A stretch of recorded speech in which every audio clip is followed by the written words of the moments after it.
Just this idea of creating the space. I mean, listen, we're on a podcast about Beyond Your Default, right?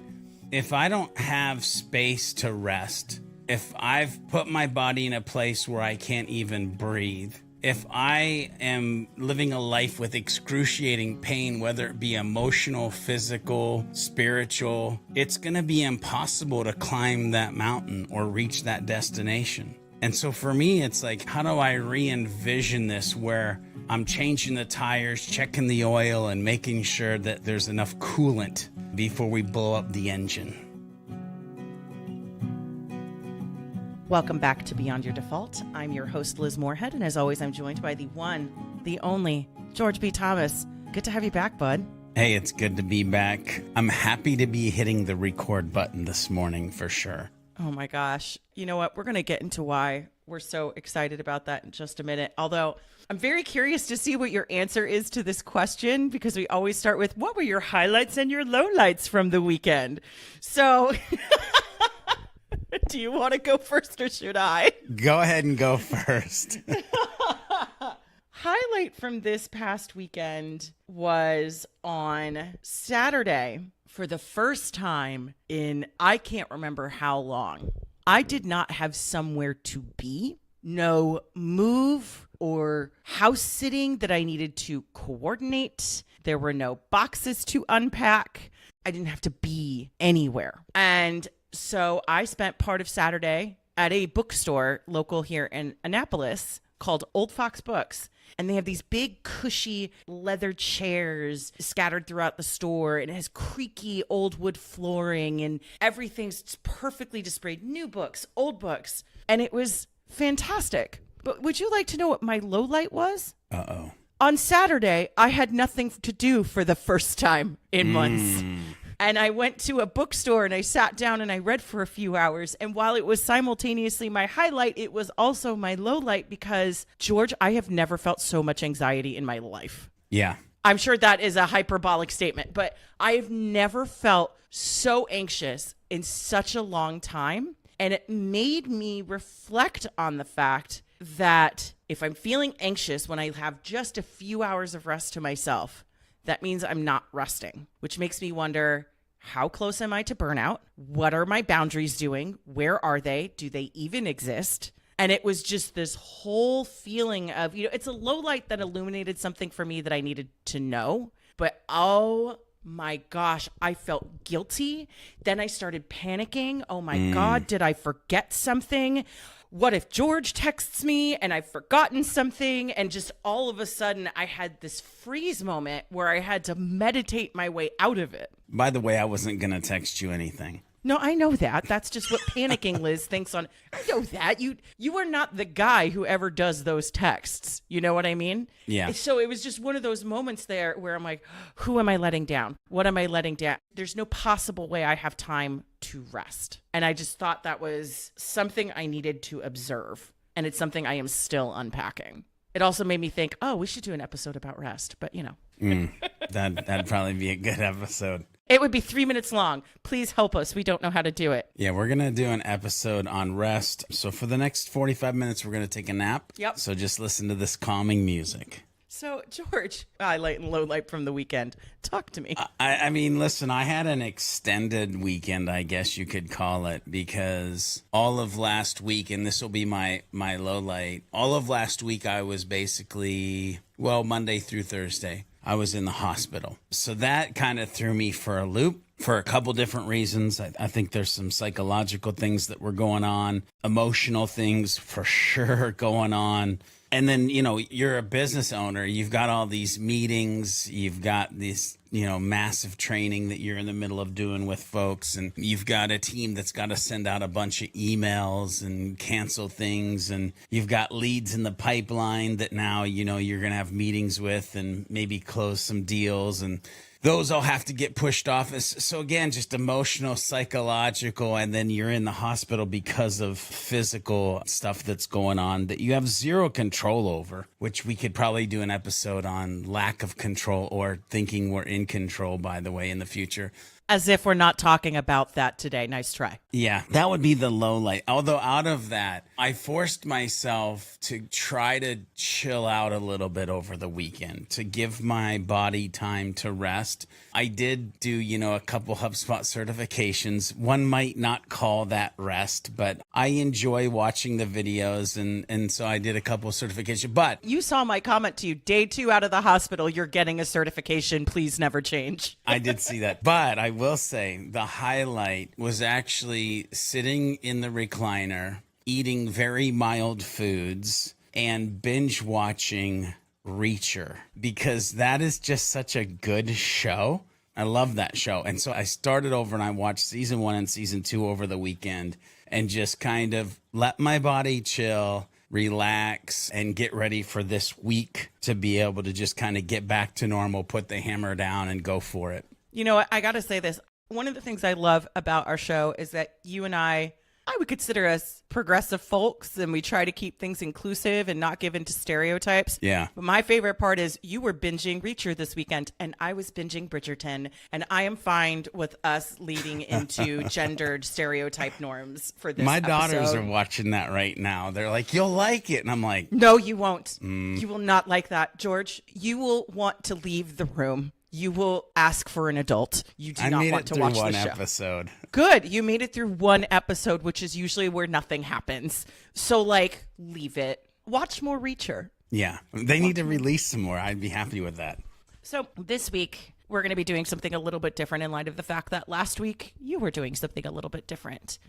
Just a little. And for the folks at home who have not figured it out by listening to these episodes, I mean, like most podcasts, we always prepare in advance. We have organic conversations in that I don't know what his answers are going to be or where the follow-up questions are going to go. But for every episode, George and I sit down and he gets a preview of some of the questions that are going to be asked. He and I discuss the scope of things that we want to be talking about. But we're not doing that this episode. In fact, I asked you if you wanted questions in advance. Yeah. And you said no. So this is one of the reasons also why I love this show, is that sometimes we're going to take a break from our regular scheduled programming and we're going to take a detour into an actual beyond your default journey blip. Yeah. So George, take us back to the beginning. Set the stage. What happened? Yeah. So it was Thursday night, Friday morning. All of a sudden I started having a lower left stomach pain. When I say stomach pain, I felt like somebody was stabbing me. I tried to, when you're sleeping, you try to roll over to your left, you try to roll over to your right, you try to lay on your back, you try to get comfortable. And man, I just couldn't get comfortable. It's just a stabbing feeling. And I was like, what's going on? So I woke up Friday morning and I had to go to a rheumatoid arthritis appointment anyway. So I got up, got dressed, drove to my appointment. The whole time I'm driving, I'm like, oh man, this is like this hurts. Me and my infinite wisdom, I'm like, do I have to poop? Like, am I constipated? And so...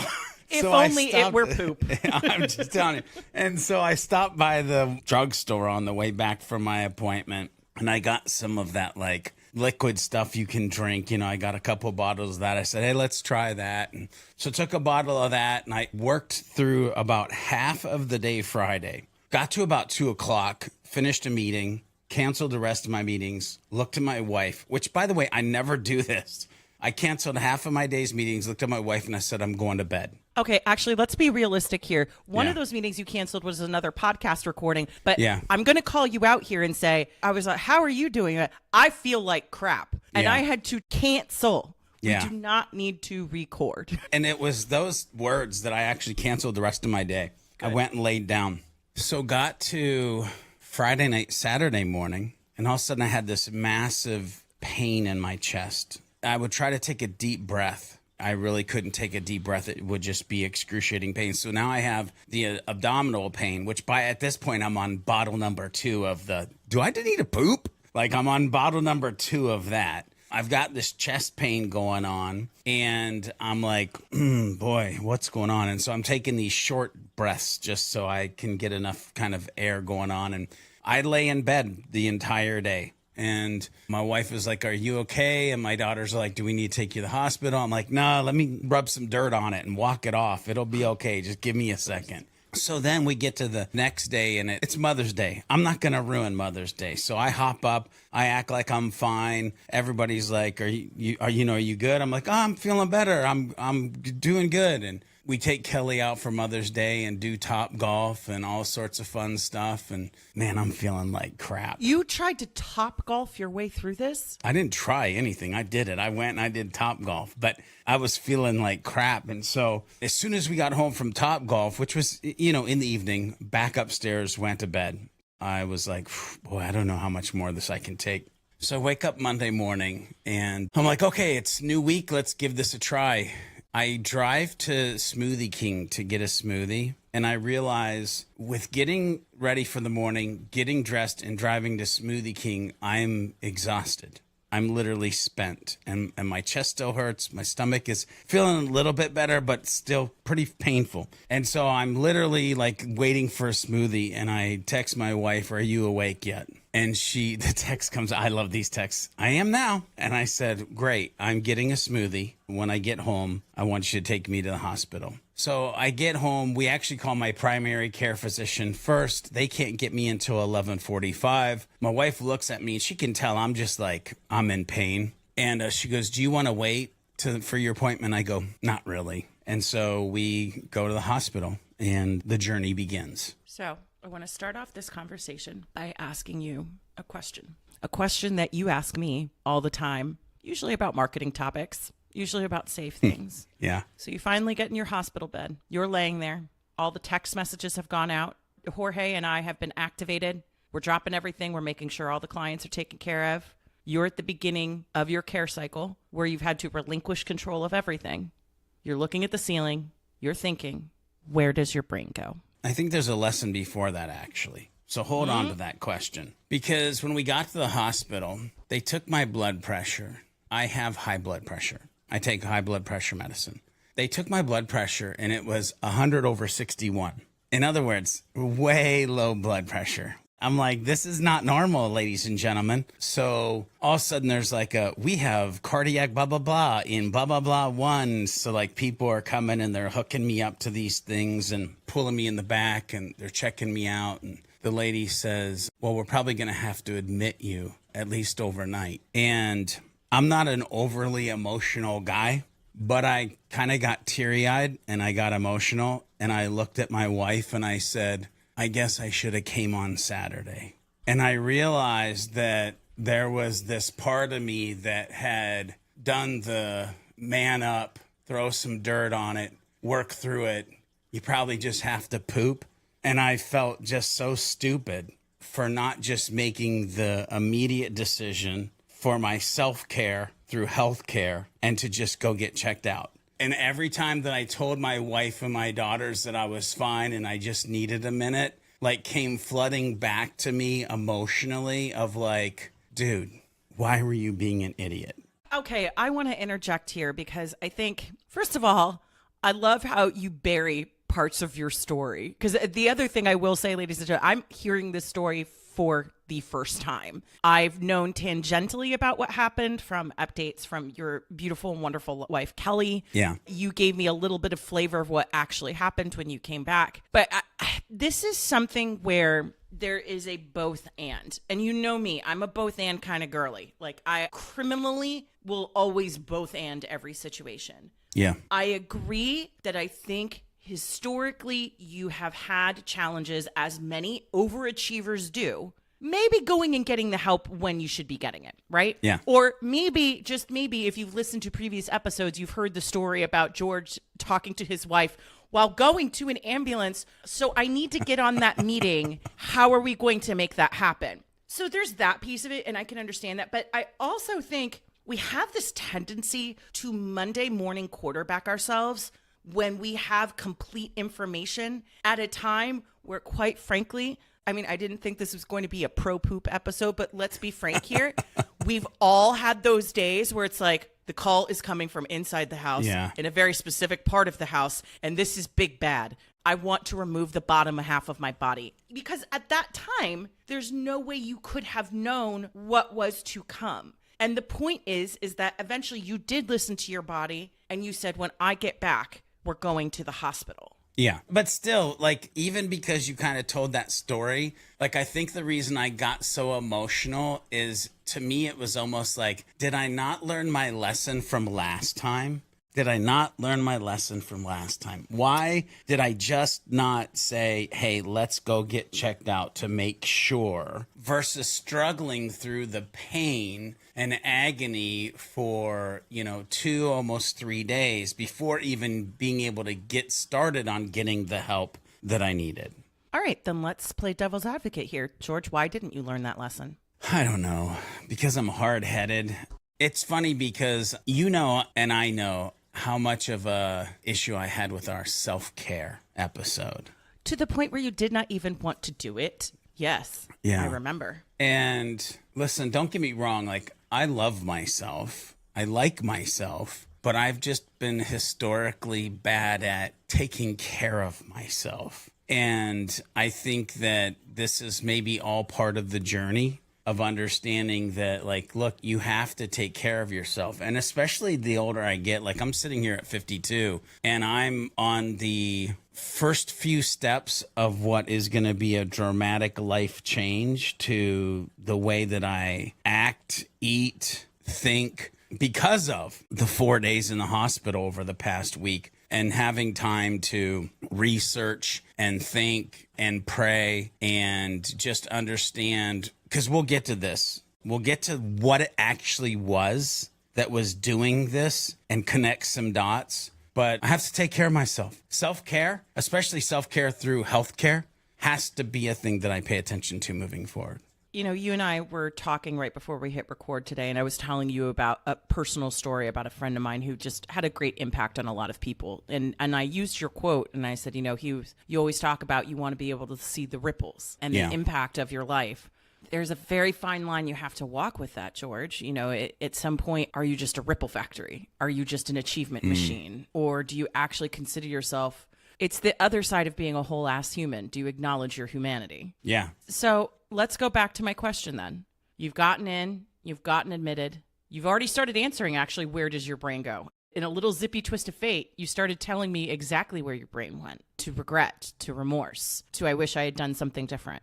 But take me to that moment when you were first alone. Yeah, it's interesting because I was sitting there, and you're right. There was remorse, there was regret, there was frustration, maybe even a little bit of anger of like, why is my body doing this? There was a little bit of fear of like, oh man, like, how am I going to make it through this? Are my clients going to get upset? Is the team going to be able to cover? Shoot, nobody really knows what's going on. I can't tell anybody what's going on because I don't know what's going on. How long am I going to be here?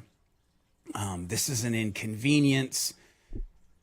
And then I settled into, dude, shut the F up. Like, you are in the hospital.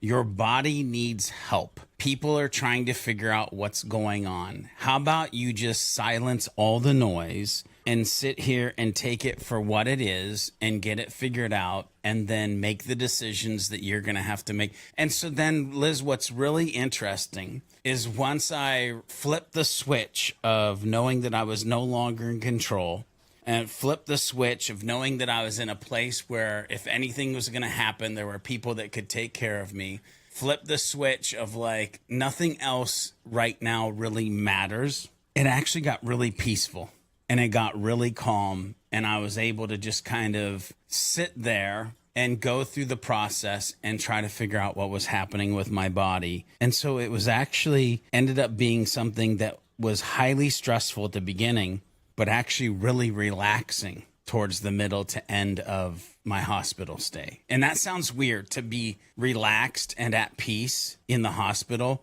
Morphine might have been helping. Okay, let's be honest. But hell of a drug. This thing kept coming to my brain of like, it's all part of the puzzle. You'll understand, like, everything happens for a reason. And so I just sat there and went along for the ride and tried to be the best version of me that I could be in the situation that I was in. Let's talk about the business side of it for a moment, because as you're going through this journey on the personal side of George, where you're acknowledging your limitations, realizing self-care needs to be more of a priority, all of these different elements, finding peace. I'd be curious to hear on the business side, how did it feel to relinquish control and have trust that the lights would stay on at the house. I felt great. So to speak. Yeah. It felt great. Like watching my wife and daughter handle the cancellation of meetings. And we did it basically by the day before it needed to be done in case I got out and could actually do the work or the meetings.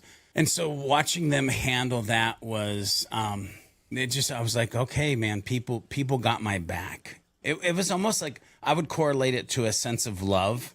Like, I don't know, other than like I felt like I was loved because things were being handled. And I sat back. I never reached out to you or Jorge either, or Derek, another friend that helps us. And I never said, hey, this is what's going on and I need help. But I just could tell in emails that my wife was reading to me, by the way, at first, because for the first 2 days I didn't have a computer. I did have my phone, but I tried to ignore it because I needed to be there in the moment with what was happening. But I could tell that people were being taken care of. What's fun is people were being taken care of past my expectations. And what's really weird is people were being taken care of past what I thought even people had the understanding of doing. And so it really was an eye-opening experience of like, wow, okay, so I can definitely see a future where I could have a business and completely trust the employees, contractors to like do what they need to do. And I don't have to be in the hospital for this. I'm learning the lesson in the hospital, but realizing I wouldn't necessarily have to be in the hospital, but this could happen just on a regular basis. Now, would I expect anybody to extend themselves to the amount that they did in the need and necessity of me being gone? No. But there were still some very interesting future business lessons that were happening in my brain of enabling the right humans to interact and deploy themselves in the right way. Did that surprise you? How little stress you felt about that? It was quite shocking. And I think there's two sides of this coin, right? Because we as humans, we want to believe that we're the ones that can do it the best, or that we're the only ones that can do it that way, air quotes. Not really. Which is both a like, oh shit moment and a sigh of relief almost simultaneously, if you really think about it. And so I was a little bit shocked at how easy it was for me to just like let go.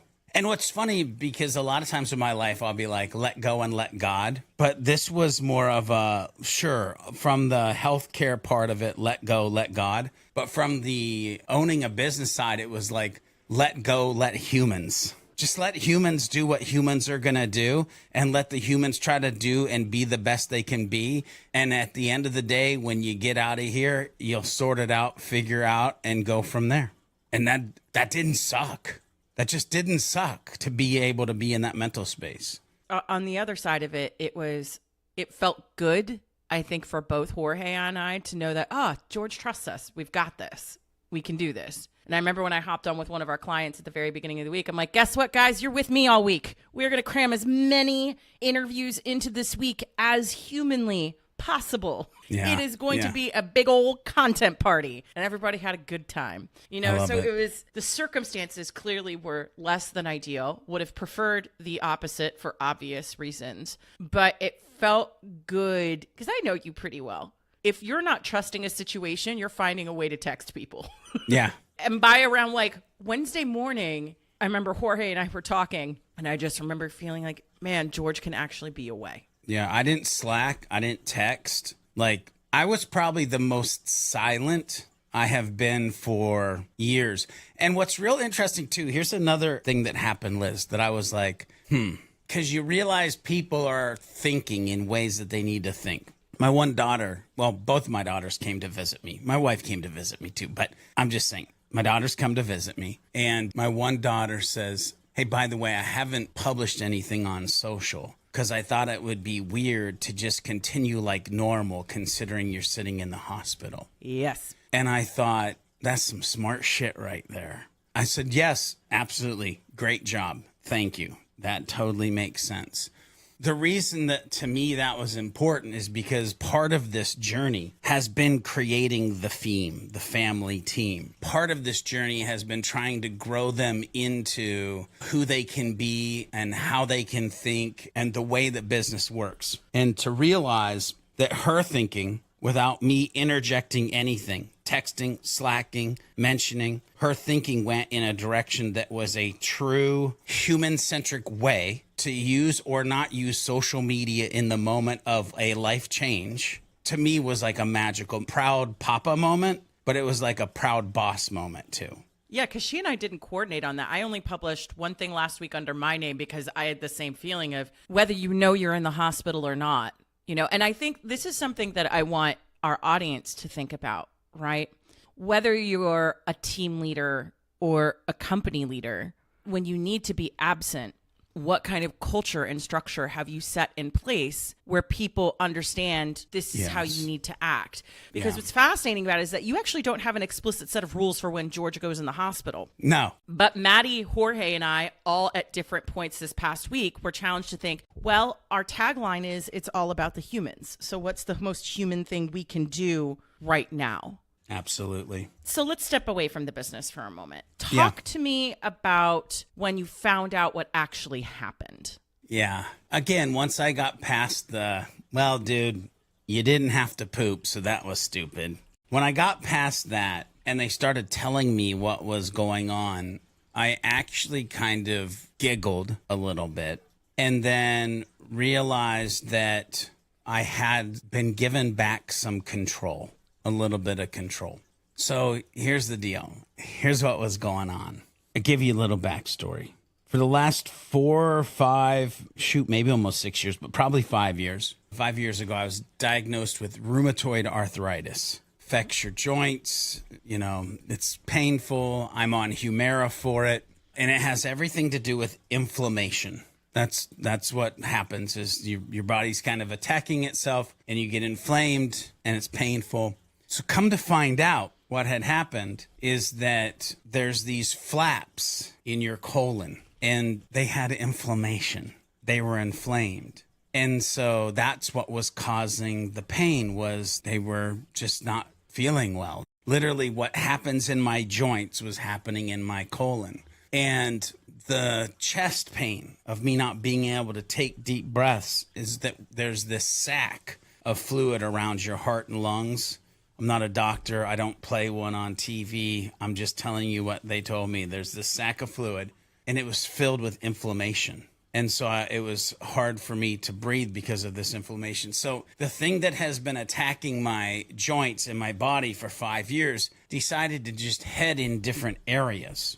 Now, here's why I giggled a little bit. Because I had already been equipping myself with the knowledge of how I should be eating and what I should be doing for my rheumatoid arthritis. But over the last year or so, I had backslidden away from that and been absolutely loving burgers and pizza and things that I shouldn't be eating that cause inflammation, that cause me to actually sure, the medication's there and the medication makes it so I don't feel that much pain, but these are things that I shouldn't be putting in my diet. And so I immediately knew the road to success, that if inflammation is going to attack different parts of my body instead of just my joints, if it's going to cause me discomfort like it was over the past, at this point, week, then I need to double down on the knowledge that I have, gain more knowledge, and start to live a life where I'm putting things in my body that are not creating inflammation, but helping to remove any inflammation. I need to start to pay attention to parts of my body that matter, like gut health and probiotics. And so again, while I'm sitting there, I start to do, you know me, I'm a freaking nerd. I start to do research. Ooh, something new to learn. Can I be certified in gut health? Can I get a gut health certification? Exactly. And so I just start nerding out on, inflammation suppressing diets and gut health and probiotics. And I just start okay, this is a thing that has to become, and I'm learning about fermented, foods and the benefits of them for your body and kombucha. I love There you go. And so I just am, again, now I'm sitting here. I'm on a couple different medications to like over the next couple months to like get it down and get it fixed and be able to like manage through the pain and stuff like that. But knowing with that, I'm arming myself with the knowledge of I do have some control of what I actually put in my mouth that will cause my body to not react to those kinds of things. And so, I'm on a journey. There's a new book that I'm listening to, so I can kind of put some more information in there. But the good part is I had some fear because of my historical high blood pressure. Is this my ticker, right? Like, is this a heart thing? And so some fear of that was able to go away because now I knew it was inflammation. I was sitting there worried if I don't have to poop is like an intestine, like twisted. That fear went away. Nope, everything's fine there. Like it should work properly. It's just this inflammation. I'm not saying just inflammation, but knowing what it is, then created a plan of attack for how to treat, engage, and manage it moving forward. And so now, talk about self-care and healthcare. I've got like 3 follow-up appointments with different doctors so I can let them know what happens so that they can tell me what to do, not do. I literally, one of my doctors, I'm going to talk to them about this book that I'm reading and the diet changes that I'm going to be making and what that might mean to my medications over the next 1, 2, 3, 6 months so that they're in line with where I'm going, what I'm trying to do. And so again, we get past the fear, we get past the pain, we learn the lessons that we can learn out of it. And now I really feel like I'm sitting here in a let the body heal and let's start to move forward on this kind of new path based on the processes, pain, and stuff that we just went through. So talk to me for a moment here. Whenever you do go through these situations historically throughout your life, you've always talked about the fact that there is a distinct before and after difference in your mindset, because usually previously challenged or previously held beliefs were challenged. So I'd be curious to hear from you as you think about the George who went in before versus the George who came out after, who's sitting here with me right now on the mic. What were the previously held beliefs that have been challenged, if not outright reversed? I think there's a couple of things. The biggest one I'll mention is I really was in a place of feeling like I had no space. And I've mentioned this on the podcast a couple times of like, I'm not doing the education that I like to do. I'm not doing the walking that I like to do. I'm kind of running the business. I was in this place of like, I had this freedom by being a business owner, but had this very much feel of lack of space to do things that, and by the way, I enjoy everything that I do for all the clients that we do, but like there's these education pieces and walking pieces and like everything just felt kind of like tight. That's the only way I know how to put it. Coming out of the hospital, I'm like, I need to make space. I need to make space in my life. Like, I need to make space for the things that I enjoy. I need to make space for the things that I know that will help me. There's this big pivot of like, create the space. I literally have it on my whiteboard, by the way. It's like, build the life you want to live. And in building the life that I wanted to live, I extracted some things that I enjoy out of life. So now I need to build a life that I want to live, but leave the space for the things that I still enjoy. Hopefully that'll make sense to somebody out there. For me, that's a piece of it. But the other part that I know a big piece was like, I had fallen prey to modern medicine. Meaning when I first got diagnosed with rheumatoid arthritis, I was like out walking. I was watching what I was eating. Sure, I got put on medications, but I almost ignored the fact that I was on medications because I was hell-bent to like do this the right way. And as I just kind of got a little bit lazy and relied on the medications to keep me out of pain, I quit doing the walk-in. I quit watching what I was eating. And so if I wouldn't have stopped that, I don't know if I would have ended up here. And so, there's this piece where moving forward, I know that those almost need to become like, not almost. That's weak ass language. It needs to be non-negotiables. you are going to watch what you put in your mouth, because you do have this thing that is called inflammation that likes to just attack now different parts of your body. Because I'm not excited to find out like what other pain feels like if another pain got inflamed or a piece of my body got. I don't need to know that. We don't need to experiment. I We've don't done need that. to, yeah, I don't need to experiment. And it needs to be a non-negotiable of like, you're just going to go for a walk because it's going to help you breathe better. It's going to help you lose weight. It's going to help you be active. It's going to help your mental state. And so these things that I was like hell-bent to do previously, there's like a resurgence of importance for that to just be like a long-lasting piece that we're paying attention to as I move forward, which again goes back to the first thing I mentioned, is that it's creating the space to be able to do that. Part of being able to create that space and make those non-negotiables is also leaning into a little piece that we talked about before of realizing the humans that I have surrounded myself with have my back. And I need to lean into them a little bit more to do the things that they can do to allow me the freedom to have these non-negotiables and to have this space in my life. What time is your non-negotiable walk today? So we may be moving the time in which we record these, by the way, on Mondays. I was wondering about that. Because I had a buddy reach out to me. Here was another it's real interesting to me, the people who reach out and continue to have conversations, and the people who reach out, continue to have conversations, and then have follow-up action items in your life when you're going through this. Because I had a good amount of people that reached out.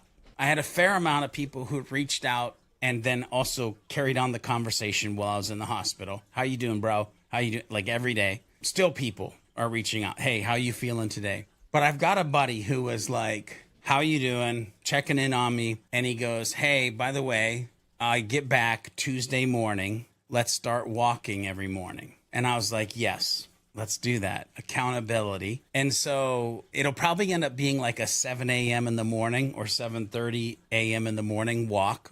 Probably 45 minutes to an hour, Monday through Friday for sure. And then I'll probably do something on my own Saturday and Sunday. But again, leaving myself the space to actually have a weekend. Not everybody knows how important that statement is for me, but allowing myself to have a weekend, or maybe it's sometimes have a weekend day, and maybe sometimes it's actually have a weekend where I just don't do.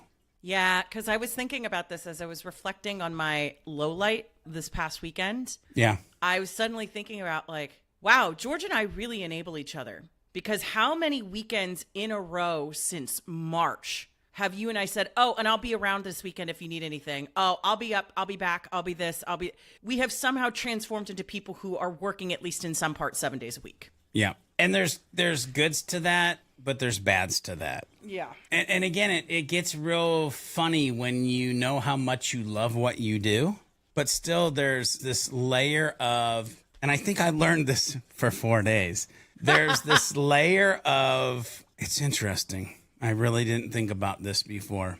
4 days in the hospital kind of taught me how to be comfortable not doing anything. I didn't have a choice, by the way. And I think that, sure, there's work to be done, but there's also 5 days to do it. I think that we do have to, again, self-care, take that time on the weekends to allow ourselves to breathe, live, relax. So there'll be some level of like, what does that look like for me in the future? I'm sure there'll still be some work happening or some playing happening. But for me, it really is just this idea of creating the space. I mean, listen, we're on a podcast about Beyond Your Default, right? If I don't have space to rest, if I've put my body in a place where I can't even breathe, if I am living a life with excruciating pain, whether it be emotional, physical, spiritual, it's going to be impossible to climb that mountain or reach that destination. And so for me, it's like, how do I re-envision this where I'm changing the tires, checking the oil, and making sure that there's enough coolant before we blow up the engine? I want you to finish this sentence for me. Oh, boy. It doesn't matter how much you plan.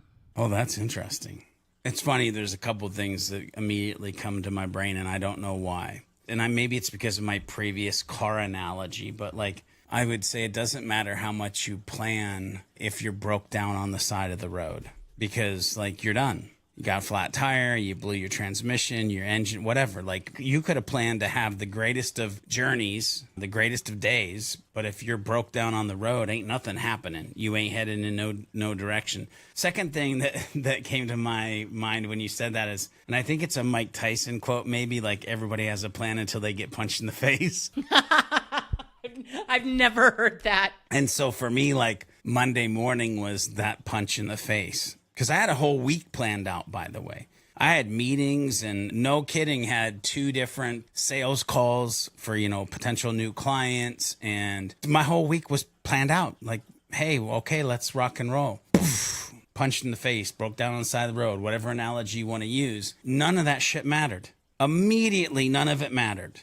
I had no control on what happened next. As soon as I heard the words, we're going to admit you overnight. Houston, we have a problem. The next 5 days that I thought was going to be, I have no clue if they're going to be. And so, like, you can plan all you want, but if you don't put in the safeguards, if you don't make sure that you, the human, are giving yourself the love, the self-care, the exercise, the whatever it is for you to make sure that you can mobilize that plan. If you're not watching out for the potholes that are going to be in the way, which, by the way, sometimes you just can't see them, then your plan's going to go to shit. By the way, when that happens, guess what? It's just time to make a new plan. All right, let's make a new plan from where we're at right now. I think that's where iterating from where you're at in life becomes a superpower. So this is your first day back. Technically. Yeah. Technically and fully. You did make a small guest appearance on Friday afternoon, but we're not going to count that. I wasn't missing that podcast. It was so funny. Before you said you were coming back, I'm like, okay, I've got 3 different outlines here. By the way, we now have 3 emergency pod outlines if we ever need them.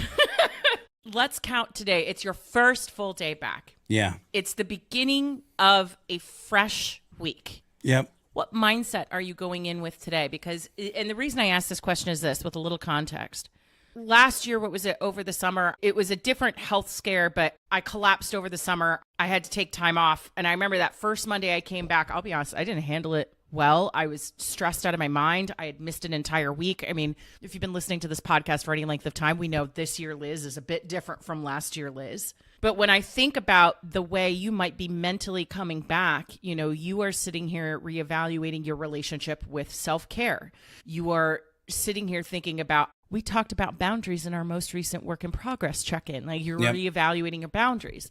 So how are you coming back today? What is the mindset, the mentality of this first day back where you could theoretically say, well, I'm a week behind. I got to go, Yeah. Well, I know 2 things to be true. One, after we stop recording this, I'm going to walk my happy butt outside of my front door and I'm going to go for like a 30-minute walk because I just need to go for a 30-minute walk and I'm going to get some fresh air and I'm going to just get my wits about me. I also know at some point today, I'm going to drive down the road and I'm going to go get me some pickled mushrooms because I want some pickled mushrooms. They're yummy and they're fermented and I just want some. And I'm also going to get some aquarium water. So I already know that there's some things that I'm focused on that aren't work related.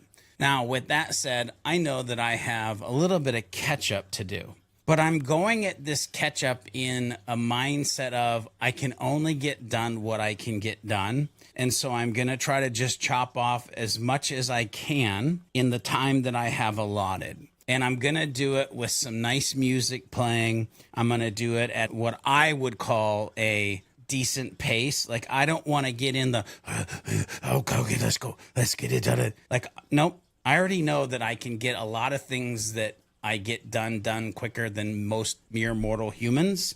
So I'm just going to get in the paces and I'm going to start to do the work that I need to do. And the good thing is I have a lot of hours today that I don't have meetings. And so I look at today and I go, not a lot of meetings, good amount of time for work, good amount of time to keep me being me and who I want to be moving forward. So there's no real like stress right now or frustration in the day ahead of me. It's just, again, it's kind of that new plan iterated based on where I'm at. It's let's make sure I'm taking care of the humans. Let's make sure people know that I'm back. Let's make sure that I'm setting the team up for success and like asking where we're at or what do they need or things like that. And just going from there. Okay. Last question. Oh boy. What are the questions you found yourself asking yourself during this experience that you want our listeners to ask themselves? Now you have to remember, I wouldn't want any of the listeners to be as hard on themselves as I potentially may be on myself. So you can reverse engineer these questions to work best for you. One of the major questions that I was asking myself at the beginning of this journey was, why am I so hard-headed?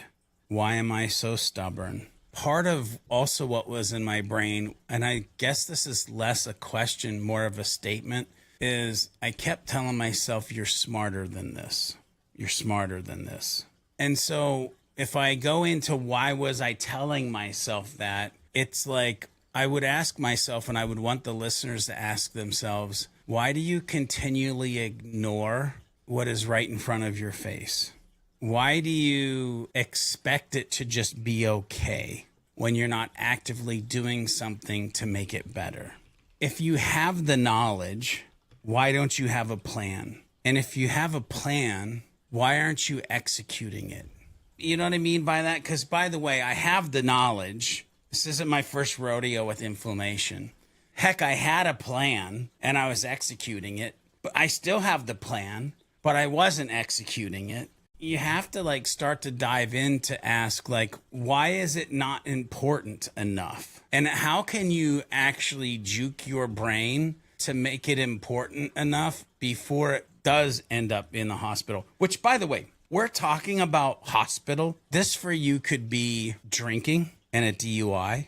This for you could be a spouse and a divorce. This for you could be bankruptcy and finances. How do you have the education, the plan, and the execution and the self-awareness of the thing that is right in front of your face before you get to the precipice of falling down into what might be this canyon? For me, 4 days in the hospital. And the big question that's come into my mind right now is, why don't you think you're worth all of that? And I don't have an answer for that. And that actually kind of scares me right now. Like, why didn't I think for the last year to 2 years that I wasn't worth the plan, that I wasn't worth the education, and more importantly, that I wasn't worth the execution to keep me potentially away from having the last week that I just had? Why don't you think you're worth it? Because you are. If you're listening to this podcast and you're on this journey and you're trying to become 1% better each and every day, if you're trying to be a good human along the way, if you're one of those folks that wants to see the ripples and you think about leaving a legacy, then just realize you're worth it. You're worth every piece of education, every plan, every execution on this journey for a life beyond your default.